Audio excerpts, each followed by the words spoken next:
Նապոլեոն Հիլ, մտածիր և հարստացիր։ Գլուխ 6. Երևակայություն, մտքի արհեստանոցը։ Դեպի հարստություն տանող 5-րդ քայլը։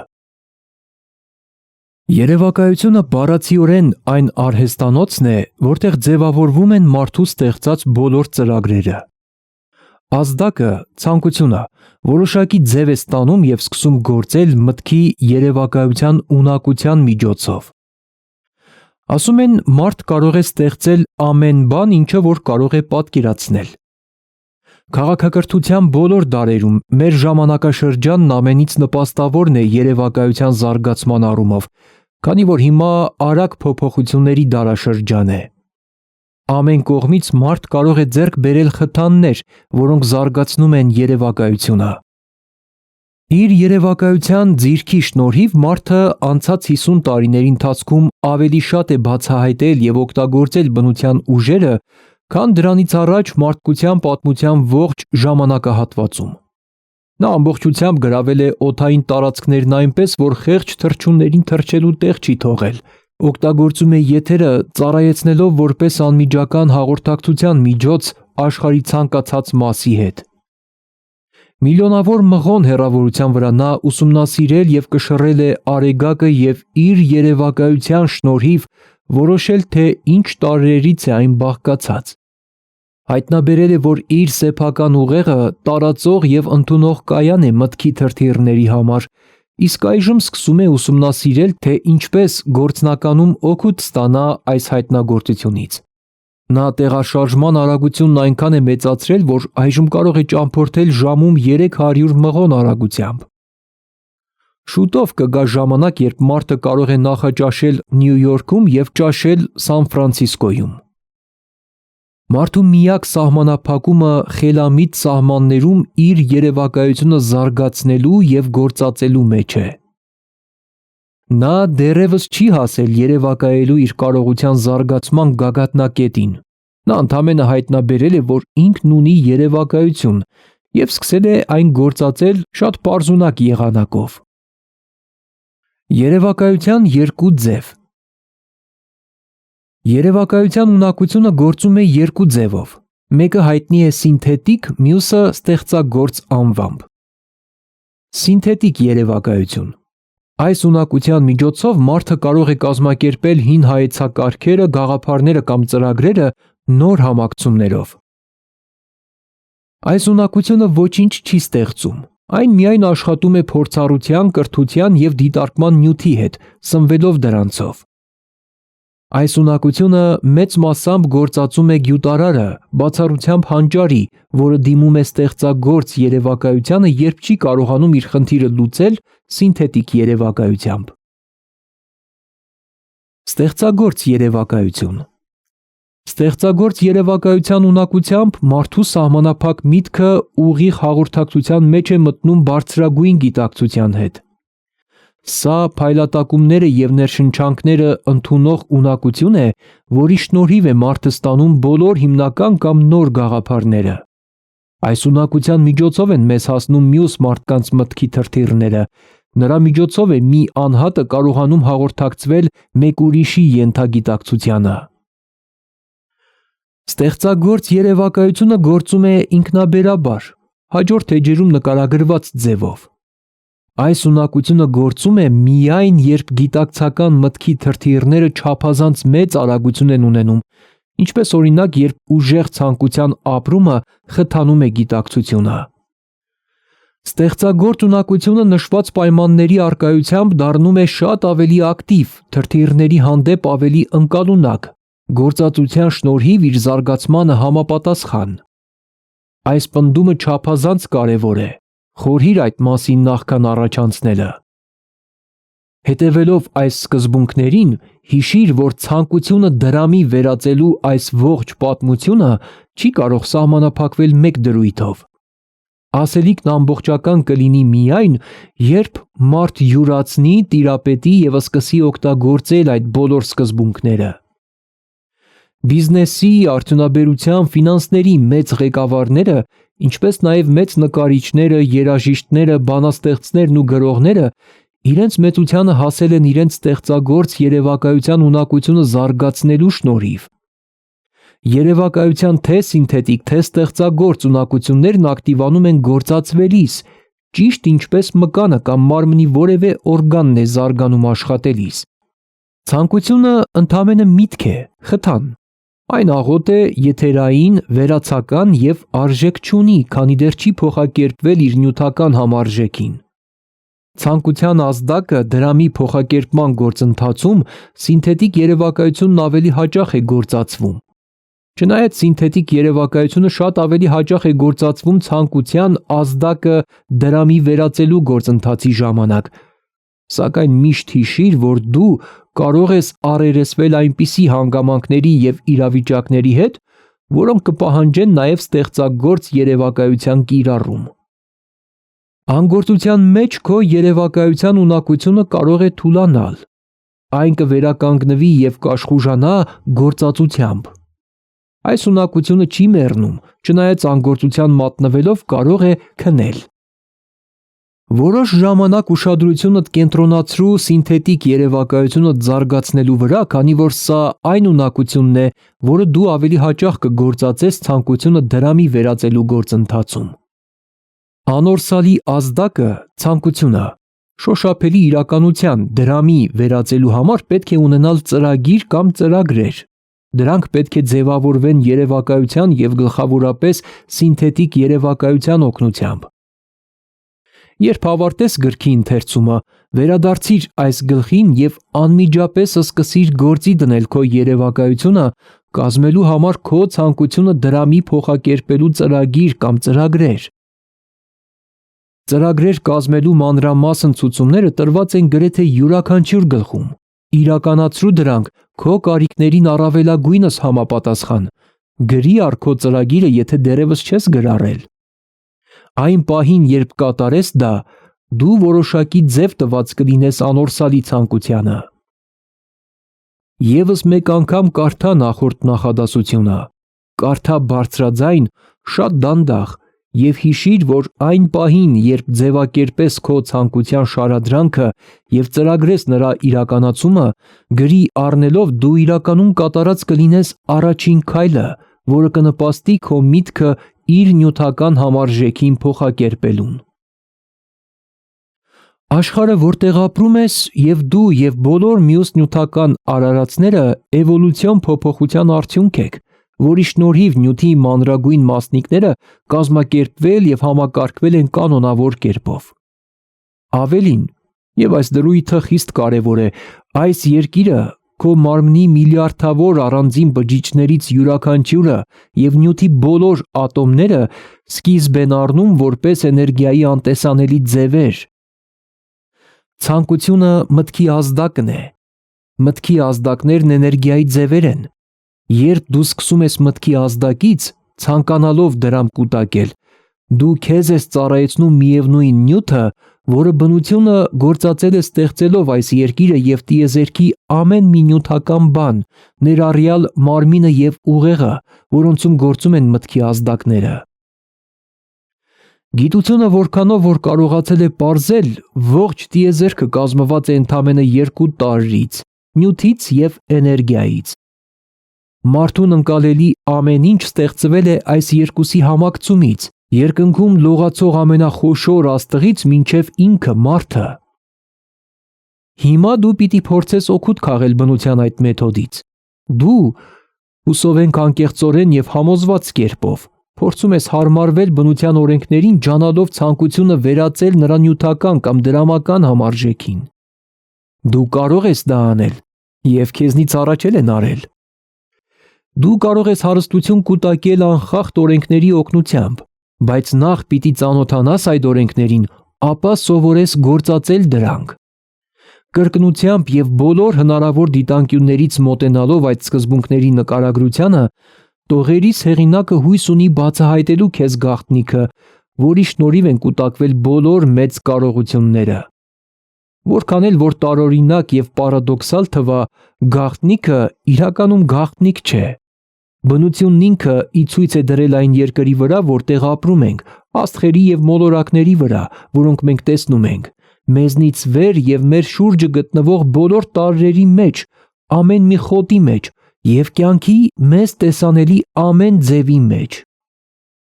Բնությունն այս գաղտնիքն ցույց է դնում կենսաբանության մեջ փոքրիկ բջջի փոխակերպման մեջ, որն այնքան փոքր է, որ կարող է կորչել գնդասեղի ծայրին։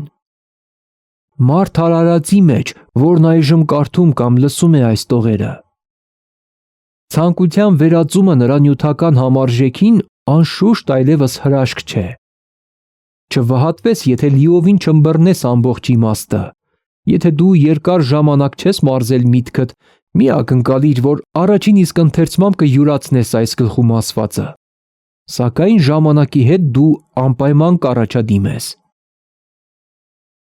Ներկայացվող սկզբունքներն ուղի կբացեն երևակայությունը հասկանալու համար։ Փորձիր մարսել հասկացածդ, եթե առաջին անգամ ես առնչվում այսպիսի փիլիսոփայության։ Իսկ երբ վերընթերցես և վերլուծես, կբացահայտես, որ ինչ-որ բան է կատարվել և դու շատ ավելի հստակորեն և խորությամբ ես ընկալում ամբողջ կարդացածդ։ Իսկ ամենից առաջ կանգ չառնես, այս սկզբունքներն ուսումնասիրելիս երկմտանք չունենաս, մինչև չկարդաս այս գիրքը առնվազն 3 անգամ, որից հետո այլևս չես ցանկանա կանգ առնել։ Ինչպես գործնականում կիրառել երևակայությունը։ Գաղափարները ամեն կարգի հաջողության մեկնակետն են։ Գաղափարները երևակայության արդյունք են։ Եկեք քննենք մի քանի հայտնի գաղափար, որոնք մեծ կարողությունների պատճառ են դարձել։ Հույս ունենք, որ այդ բացատրությունները որոշակի տեղեկություններ կտան այն մեթոդի վերաբերյալ, որով երևակայությունը կարելի է գործածել հարստություն կուտակելու համար։ Հրաշագործ կաթսայիկը։ 50 տարի առաջ մի ծեր գավառական բժիշկ եկավ քաղաք, կապեց իր ձին և դեղատան ետնամուտքից լուռ ու մունջ ներս մտնելով սկսեց սակարկել երիտասարդ աշխատողի հետ։ Բժշկի առաքելությամբ նախասահմանված էր մեծ հարստության դուռ բացել բազմաթիվ մարդկանց համար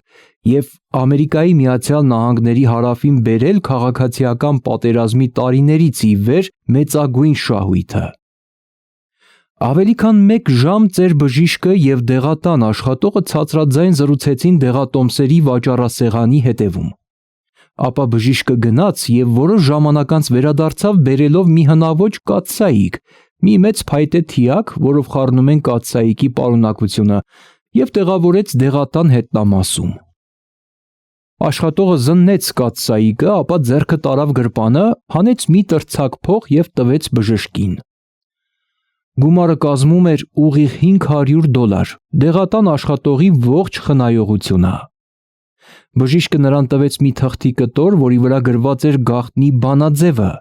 Այդ բառերը մի ողջ կարողություն արժեին, բայց ոչ բժշկի համար։ Այդ կախարդական խոսքերի շնորհիվ կաթսայիկը սկսելու էր եռալ, սակայն ոչ բժիշկը, ոչ երիտասարդ աշխատողը չգիտեին, թե ինչ հեքիաթային հարստություններ են նախասահմանված հոսելու նրանից։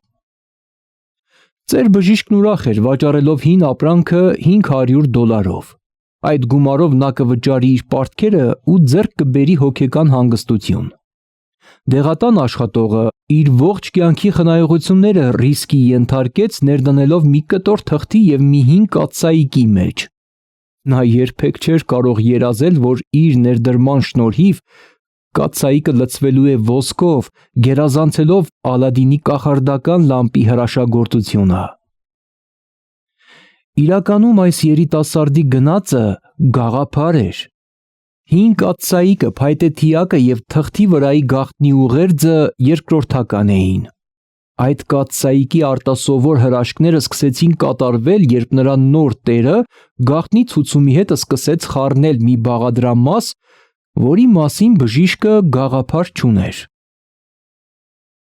Ուշադիր լսիր այս պատմությունը, փորձիր երևակայությունդ։ Տես կկարողանաս գուշակել, թե երիտասարդն ինչ ավելացրեց գաղտնի ուղերձին, որը նպաստեց, որ կաթսայիկը լցվի ոսկով։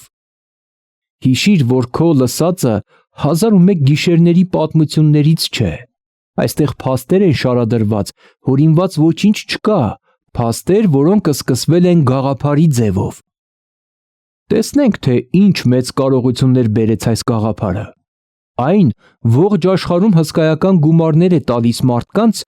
որոնք կաթսայիկի պարունակությունը հասցնում են միլիոնավոր մարդկանց։ Հին կաթսայիկն այժմ շաքարի ամենամեծ սպառողներից է աշխարհում, որը մշտական աշխատանքի հնարավորություն է տալիս հազարավոր մարդկանց, որ շաքարեղեգ են աճեցնում և զբաղվում են շաքարի արտադրությամբ և վաճառքով։ Հին կաթսայիկը տարեկան միլիոնավոր ապակե շշեր է սպառում, աշխատանք տրամադրելով մեծ թվով ապակի արտադրողների։ Հին կաթսայիկը ամբողջ երկրում աշխատանքով է ապահովում գրասենյակային աշխատողների, սղագրողների, ձեռագրեր արտագրողների և գովազդողների մի ողջ բանակի։ Այն համբավ և կարողություն է բերել մեծ թվով նկարիչների, որոնք ստեղծել են այդ ապրանքը պատկերող հրաշալի նկարներ։ Հին կաթսայիկը հարավային փոքրիկ քաղաքը դարձրեց Միացյալ Նահանգների հարավի բիզնես մայրաքաղաքը, օգուտ բերելով քաղաքի ամեն մի բնակչի ուղղակի կամ անուղղակի կերպով։ Այս գաղափարի ազդեցությունն օգուտ է բերում աշխարհի յուրաքանչյուր քաղաքակիրթ երկրի, ոսկու շարունակական հոսք ապահովելով բոլոր նրանց, ովքեր դիպչում են նրան։ Կաթսայիկից հորդացող ոսկին կառուցեց և պահեց Միացյալ Նահանգների հարավի ամենանշանակալից քոլեջներից մեկը, որտեղ հազարավոր երիտասարդներ կրթություն են ստանում այնքան անհրաժեշտ հաջողության հասնելու համար։ Հին կաթսայիկը ուրիշ հրաշքներ էլ է գործել։ Համաշխարհային ճգնաժամի ընթացքում, երբ գործարանները, բանկերը և առևտրի տները փակվում էին ու հազարավոր մարդկանց թողնում առանց աշխատանքի, այս հրաշագործ կաթսայիկի տերը շարունակում էր հաջողությամբ գործել, ողջ աշխարհում շարունակաբար աշխատանք տրամադրել մարդկանց հսկայական բազմության և ոսկու լրացուցիչ բաժիններ վճարում նրանց, ովքեր տարիներ առաջ հավատացել էին այդ գաղափարին։ Եթե այդ հին արուիրե կաթսայիկը կարողանար խոսել, նա կպատմեր սիրո հուզիչ պատմություններ բոլոր լեզուներով։ Պատմություններ սիրո և բիզնեսի մասին, հազարավոր մարդկանց մասին, որոնց նա քաջալերել է ամեն օր։ Տողերիս հեղինակը քաջատեղյակ է այդ պատմություններից մեկին, քանի որ նրա մասնակիցն է եղել։ Այն սկիզբ է առել ոչ հեռու այն վայրից, որտեղ դեղատան աշխատողը գնել է հին կաթսայիկը։ Այնտեղ է տողերիս հեղինակը հանդիպել իր կնոջը, որն էլ առաջին անգամ նրան պատմել է հրաշագործ կաթսայիկի մասին։ Նրանք, ի դեպ, այդ կաթսայիկի արտադրանքը խմելիս են եղել, երբ տողերիս հեղինակը կատարել է ամուսնության առաջարկը։ Այժմ, երբ դու իմացար, որ հրաշագործ կաթսայիկի պարունակությունը աշխարհում հայտնի ըմպելիք է, տեղին է, որ տողերիս հեղինակը խոստովանի, որ այդ ըմպելիքի ծննդավայրը նրան պարգևել է ոչ միայն իր կնոջը, այլև մտքի խթանում առանց թունավորումի, որը գրող մարդուն անհրաժեշտ է իր աշխատանքը լավագույնս կատարելու համար։ Որտեղ էլ որ լինես, որտեղ էլ ապրես, ինչ գործով էլ որ զբաղվես, ամեն անգամ տեսնելով Կոկա-Կոլա բառը, ապագայում պարզապես հիշիր, որ հարստության և ազդեցության նրա ընդարձակ կայսրությունը աճել է մեկ հատիկ գաղափարից, և որ խորհրդավոր բաղադրամասը, որ դեղատան աշխատող Էզա Քենդլերը խառնեց գաղտնի բանաձևին, երևակայությունն էր։ Կանգ առ մի պահ և մտածիր։ Հիշիր նաև, որ այս գրքում նկարագրված դեպի հարստություն տանող 13 քայլերը այն միջոցներն են, որոնցով Կոկա-Կոլայի ազդեցությունը տարածվեց աշխարհի յուրաքանչյուր քաղաքում, գյուղում և խաչմերուկում։ Հիշիր, որ քո ստեղծած ցանկացած գաղափար, եթե լինի այնքան արժանավոր և խելամիտ, որքան Կոկա-Կոլայինը, հնարավորություն ունի կրկնապատկելու ծարավը հագեցնող այս աշխարհի չեմպիոնի ապշեցուցիչ մրցանիշը։ Իսկապես, մտքերը գործիքներ են, և նրանց գործելու ոլորտն ինքը աշխարհն է։ Ինչ կանեմ, եթե ունենամ $1 միլիոն։ Այս պատմությունն ապացուցում է միայն թե մարդու մտքին տեղ լինի ասույթի ճշմարտությունը։ Ինձ այն պատմել է իմ սիրելի քարոզիչ, հոգևորական, հանգուցյալ Ֆրանկ Գանսոլեսը, որն իր գործունեությունն սկսել էր հարավային Չիկագոյի անասնաֆերմայի մի շրջանում։ Քոլեջում սովորելու տարիներին դոկտոր Գանսոլեսը բազմաթիվ թերություններ տեսավ մեր կրթական համակարգում և համոզված էր, որ կարող է շտկել դրանք, եթե քոլեջի ղեկավարը լիներ։ Նրա ամենանվիրական ցանկությունը որևէ կրթական հաստատության ղեկավար դառնալն էր, որտեղ երիտասարդ տղաներին ու աղջիկներին կուսուցանեին սովորել գործելով։ Նա վճռեց հիմնել մի նոր քոլեջ, որտեղ կկարողանար իրականացնել իր գաղափարները կաշկանդված չլինելով կրթության ավանդական մեթոդներով։ Անհրաժեշտ էր $1 միլիոն իրականացնելու համար իր նախագիծը, բայց որտեղից ձեռք բերել այդ հսկայական գումարը։ Այս հարցն էր, որ ամբողջովին զբաղեցնում էր մեծ նկրտումներ ունեցող երիտասարդ քարոզչի միտքը։ Գործը սակայն առաջ չէր գնում։ Գիշերը պառկում էր քնելու, գլխում այդ միտքն էր, արթնանում էր դարձյալ այդ մտքով։ Ուր գնում էր, չէր ազատվում այդ մտքից։ Շարունակ ծանրութեթև էր անում այդ գաղափարը, որը վերածվել էր սևեռուն մտքի։ $1 միլիոն հսկայական գումար է։ Նա հասկանում էր այդ փաստը, սակայն նաև հասկանում էր այն ճշմարտությունը, որ միակ սահմանափակումը մարդու մտքում է։ Լինելով փիլիսոփա և քարոզիչ, դոկտոր Գանսոլեսը հասկացավ, ինչպես կյանքում հաջողության հասած յուրաքանչյուր ոք, որ կյանքի բոլոր հաջողությունների դեպքում նպատակի որոշակիությունն է այն ելակետը, որից ամեն մարդ պետք է սկսի։ Նա նաև հասկանում էր, որ նպատակի որոշակիությունը կյանքի է կոչվում և ուժ առնում, երբ միանում է նպատակը նրա նյութական համարժեքին փոխակերպելու բուռն փափագին։ Նա գիտեր բոլոր այդ մեծ ճշմարտությունները, սակայն չգիտեր, թե որտեղից և ինչպես ձեռք բերել $1 միլիոն։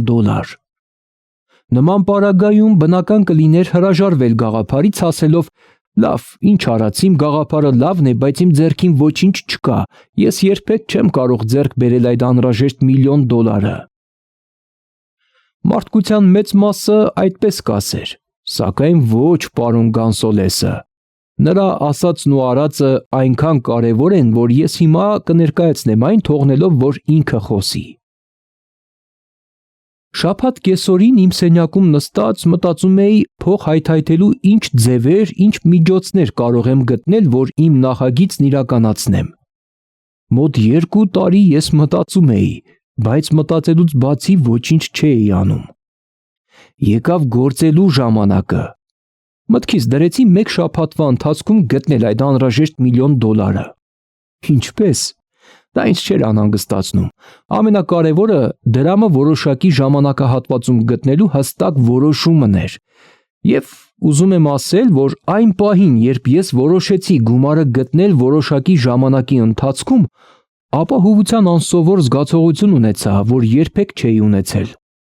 Կարծես ինչ-որ ներքին ձայն ինձ ասաց. «Ինչու այդ որոշումը վաղուց չէիր կայացրել։ Գումարն ամբողջ ժամանակ քեզ էր սպասում»։ Հետագա իրադարձությունները շատ արագ զարգացան։ Զանգահարեցի թերթերին և ասացի, որ հաջորդ օրը քարոզ եմ կարդալու, ինչ կանեմ, եթե ունենամ $1 միլիոն թեմայով։ Անմիջապես գնացի քարոզիս տեքստի վրա աշխատելու։ Սակայն պետք է ձեզ անկեղծորեն ասեմ, որ դա անելը դժվար չեղավ, քանի որ այդ քարոզի վրա ես աշխատում էի գրեթե 2 տարի։ Նրա ոգին իմ մասն էր դարձել։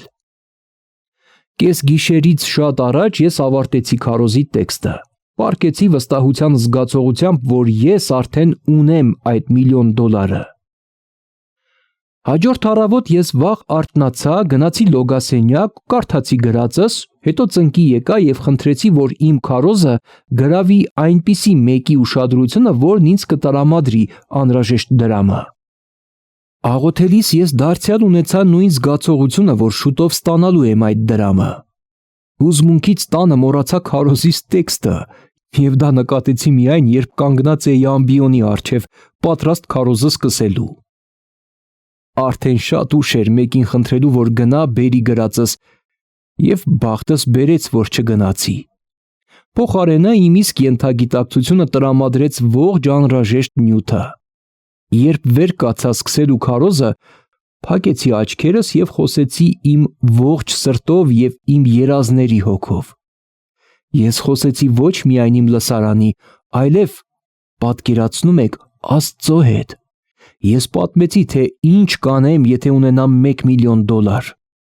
Ներկայացրի մի մեծ կրթական հաստատություն ստեղծելու նախագիծ, որտեղ երիտասարդները կկարողանան ստանալ գործնական գիտելիքներ և միևնույն ժամանակ զարգացնել իրենց մտածողությունը։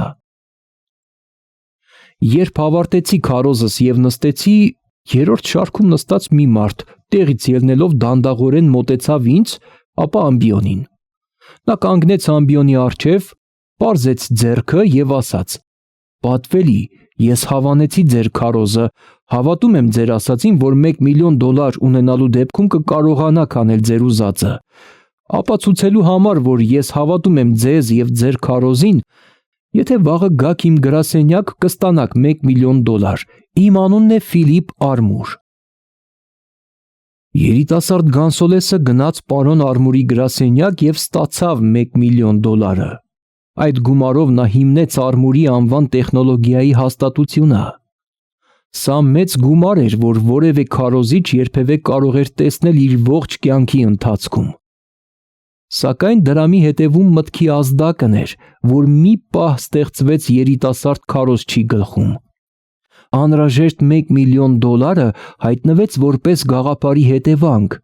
Այդ գաղափարի հետևում ցանկությունն էր, որ երիտասարդ Գանսոլեսը գրեթե 2 տարի փայփայում էր մտքում։ Ուշադրություն դարձրու այս կարևոր փաստին։ Նա գումարը ստացավ 36 ժամվա ընթացքում, այն բանից հետո, երբ հստակ որոշում կայացրեց ստանալու այն և վճռեց գործել որոշակի ծրագրով։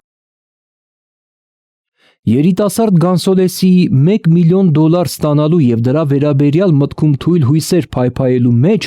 ոչ մի նոր կամ անսովոր բան չկար։ Նրանից առաջ և հետո էլ մարդիկ նման մտքեր ունենում են։ Սակայն մի շատ յուրօրինակ և տարբեր բան կար այդ որոշման մեջ, որը նա կայացրեց այն հիշարժան շաբաթ օրը, երբ մի կողմ թողեց անորոշությունը և վճռականորեն ասաց. «Ես կստանամ այդ գումարը 1 շաբաթվա մեջ»։ Աստված այն մարդկանց կողմից է, ովքեր ճշգրիտ գիտեն, թե ինչ են ցանկանում և մտադիր են ստանալ հենց դա։ Ավելին, օրենքը, որի շնորհիվ դոկտոր Գանսոլեսը ստացավ իր $1 միլիոն, գործում է նաև այսօր։ Այն քեզ համար նույնպես կարող է գործել։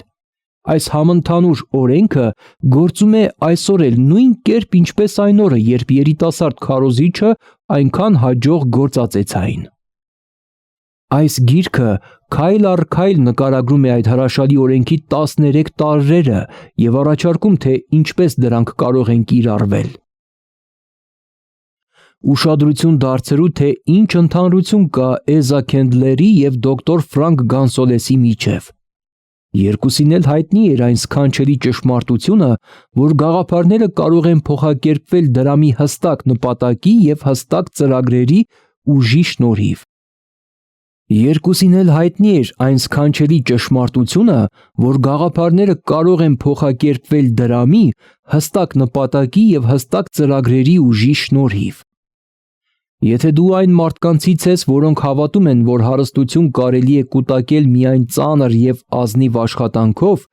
հրաժարվիր այդ մտքից։ Դա ճիշտ չէ։ Հարստությունը, երբ գալիս է մեծ քանակով, երբեք էլ ծանր աշխատանքի արդյունք չէ։ Հարստությունը գալիս է, եթե առհասարակ գալիս է, ի պատասխան որոշակի պահանջների, հիմնված որոշակի սկզբունքների կիրառման վրա, ոչ թե բախտի բերմամբ կամ պատահմամբ։ Ըստ էության գաղափարը մտքի ազդակ է, որ առաջ է շարժում գործողությունը դիմելով երևակայության օգնությանը։ Բոլոր հմուտ վաճառականները գիտեն, որ գաղափարները կարելի է վաճառել այնտեղ, որտեղ ապրանքները չեն վաճառվում։ Սովորական վաճառականները չգիտեն սա, այս իսկ պատճառով նրանք սովորական են։ Մի հրատարակիչ, որ 5 սենթանոց գրքեր էր տպագրում, մի հայտնագործություն կատարեց, որ կարևոր էր ողջ հրատարակչական գործի համար։ Նա հասկացավ, որ շատ մարդիկ գիրք գնում են վերնագրի համար, ոչ բովանդակության։ Ընդամենը փոխելով չվաճառվող գրքի վերնագիրը, նա սկսեց դրանք վաճառել ավելի քան 1 միլիոն օրինակով։ Գրքի բովանդակությունը բոլորովին չէր փոխվում, պարզապես հանում էին կազմը և փոխարինում դրամարկղային հաջողություն ունեցող նորով։ Այնքան պարզ թվացող այս բանը սոսկ գաղափար էր, սա երևակայություն էր։ Գաղափարը որոշակի սահմանված գին չունի, գաղափարը ստեղծողն ինքն է իր գինը սահմանում և եթե խելացի է, ստանում է։ Կինոարտադրությունը միլիոնատերերի մեծ բանակ է ստեղծել։ Նրանց մեծ մասը մարդիկ էին, որոնք չէին կարող գաղափարներ ստեղծել, սակայն ունեին երևակայություն գաղափարներ տեսնելիս ճանաչելու դրանք։ Միլիոնատերերի մյուս բանակը կաճի ռադիո բիզնեսից, որը նոր է և դեռևս ծանրաբեռնված չէ մեծ երևակայությամբ օժտված մարդկանցով։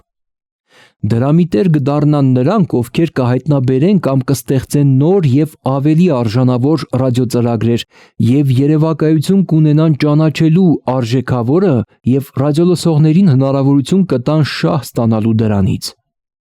Հովանավորը, այդ դժբախտ զոհը, որն այժմ վճարում է ողջ ռադիոժամանցի համար, շուտով գիտակցության կգա և ինչ-որ բան կպահանջի իր դրամի դիմաց։ Նա, ով կկարողանա հովանավորներ գտնել և ապահովել օգտակար ծառայություններ իրականացնող ռադիոհաղորդումներ, կարող է հարստանալ այս նոր արդյունաբերության մեջ։ Երգիչները և դերասանները, որ այսօր աղտոտում են եթերն իրենց հումորով և հիմար շաղակրատությամբ, կհեռացվեն ասպարեզից և նրանց կփոխարինեն իսկական դերասանները, որոնք կներկայացնեն խնամքով կազմված ծրագրեր, միտված լինելով ծառայելու մարդկանց մտքերին, ինչպես նաև ծառայելու որպես ժամանց։ Մեծ հնարավորություններ ունեցող այս ասպարեզը բողոքում է, որ երևակայության պակասի պատճառով իրեն քարուքանդ են անում և խնդրում է ամեն գնով փրկել իրեն։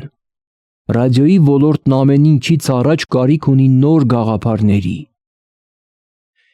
Եթե հնարավորության այս նոր ասպարեզը հետաքրքրում է քեզ, թերևս դու կկարողանաս շահել, առաջարկելով, որ ապագայի հաջող ռադիոծրագրերը շատ ավելի մեծ ուշադրություն դարձնեն ստեղծելու համար ունկնդիր, որ կգնի,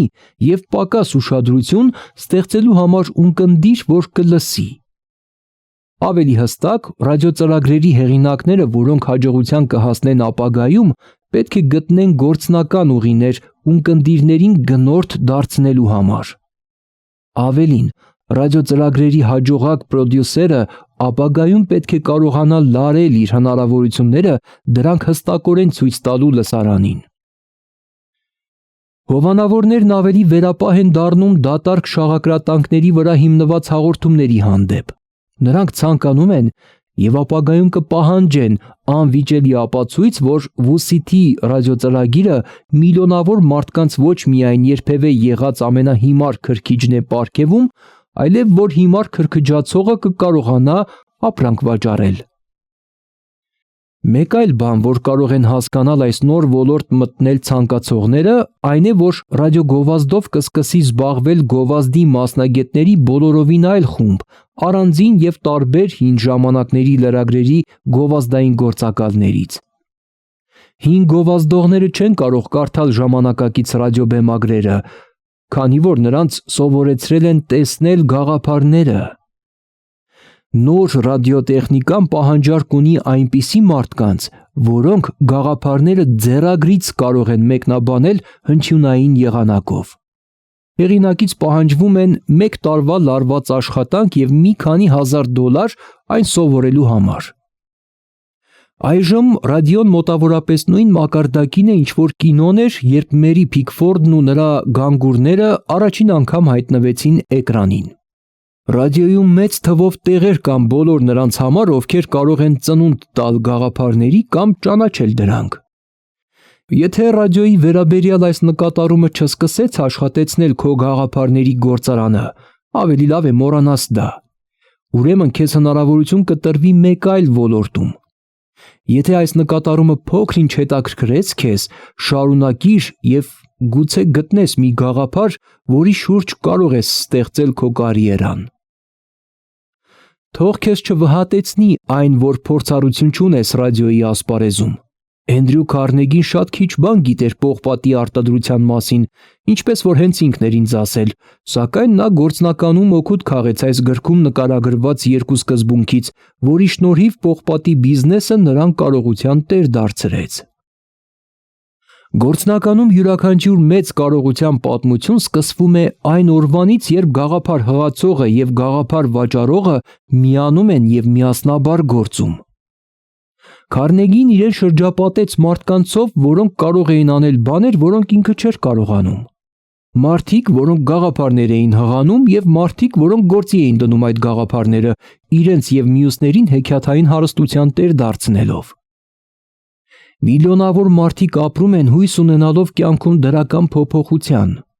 Իրերի բարեհաջող ընթացքը հավանաբար ոմանց ընձեռում է որոշակի հնարավորություններ, սակայն պետք չէ հույս դնել բախտը բերելու վրա։ Իմ իսկ կյանքում բարեպատեհ դիպվածը լայն հնարավորություններ բացեց իմ առջև, սակայն դրան նախորդել էին 25 տարիների նպատակաուղղված ջանքեր։